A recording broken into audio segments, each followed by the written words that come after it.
Okay, so today I want to play a game that came to me amongst friends. Um, we often share with each other, and we have plenty of games that have to do with sharing what you want, what your needs are. I know even that that's a therapeutic kind of tool, and that many therapists or systems like nonviolent communication kind of encourage you to get in touch with what your needs are. And all of that is beautiful and great. And I've done lots as a personal growth dork that I am. I've done lots of activities like that that kind of get you in touch with what do I need? What do I want?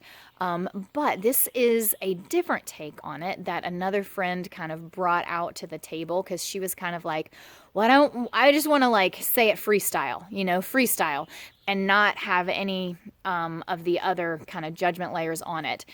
And I thought, well, what a fun game. Like, in fact, how important is it for us to not just kind of what are my real needs and what are my real wants, but what are my ridiculous needs? What are my totally unrealistic wants?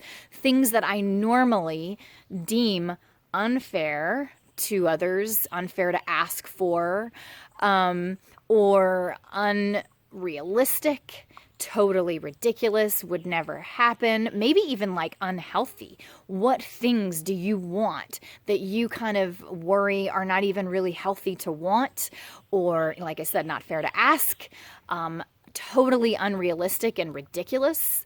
And so you don't even let them come into the pile. You kind of sift through them very quickly when you're thinking about what you need and what you want. And how wonderful it is to be able to give them a voice sometimes and just get them out there on the table and not just quickly sift through them. And what kind of cool information do they have? I mean, they absolutely tell us things, show us things about ourselves, and they are a part of what we actually want. And so they deserve some airtime, especially if we're like trying to get to know us. And also, when we played this game and sort of started just saying like what it is that we want that's like totally unfair to even say and totally ridiculous to even, put into words, or, just maybe even just like not healthy or mature to even say out loud. Some of them you realize instantaneously, like, oh, but they're not that far off. You were sifting through them and like judging them and then not letting yourself say them.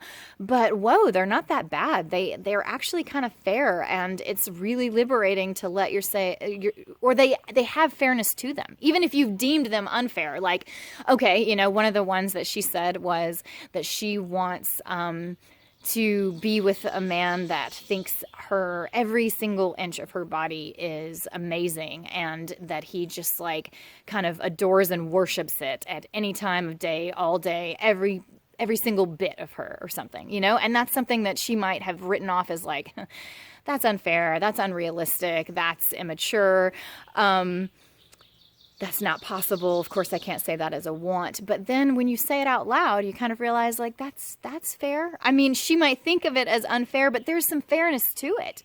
It's like, I get it. I get that. Why would you want that? Yeah, because you are loving and trying to love every square inch of your body, and you want the person that you're with, who you're sharing your body with, because they're your partner in a sense, to feel that way too. Like, of course, or maybe it helps you facilitate that process in yourself of loving and appreciating, or you just want the support. It's like, I have committed to loving and appreciating every single inch of my body and worshiping it, and I want that other person to be committed too. But see, there's plenty of fairness in it. It's not just a ridiculous thing.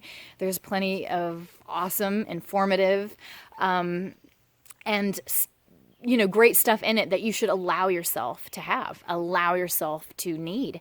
It's so liberating to allow yourself to need something like that. Allow that to be a real want that you don't immediately sift through in that first little shuffle and say, that's nonsense. It's not. It's interesting. And it's like way more fair and doable and allowable than you think. There were so many that I did too, where, I started to think like, oh, I want, this or that. And it was more allowable than I thought, when I said it out loud and gave it some permission to exist. Plus, they can be fun. That's why I think of it as a game, because it's almost like calling stuff out about yourself. Even if you do end up deeming them like, yeah, totally ridiculous, totally unfair, not, it's still just sort of fun to dare yourself or to challenge yourself that way, to like call them to light and get them out of the dark, get them out of that embarrassed zone, and increase your comfort with yourself to be able to just like say it, own it, admit it. And then it just kind of seems to have less power. It's more fun and playful because it's like, I admit, oh my gosh, I want this, and it's silly and it's embarrassing. But you get to know you get more comfortable with you. And, like I said, it doesn't lord over you at all as this like scary thing that you can't admit or that you judge, because you just, you let it out. Like, it's okay. Plus, it was really cool to be two humans doing that with each other and just like really seeing each other's humanity and like confessing. There is power in confession, just like confessing. Here's the stuff that's kind of embarrassing that I want, and it's ridiculous, and hey, maybe it's not. Maybe we support each other and realizing that it's not that ridiculous, but hey, even if it is, like, isn't this fun and beautiful to laugh at ourselves and to get to know ourselves better and to see it for what it is and to hear each other's real truth too, to hear the humanity, the humanness in the other that's like, yeah, me too, or like, God, I know, that is so easy to want, or, whatever, and just kind of be in that moment with each other of just being exposed.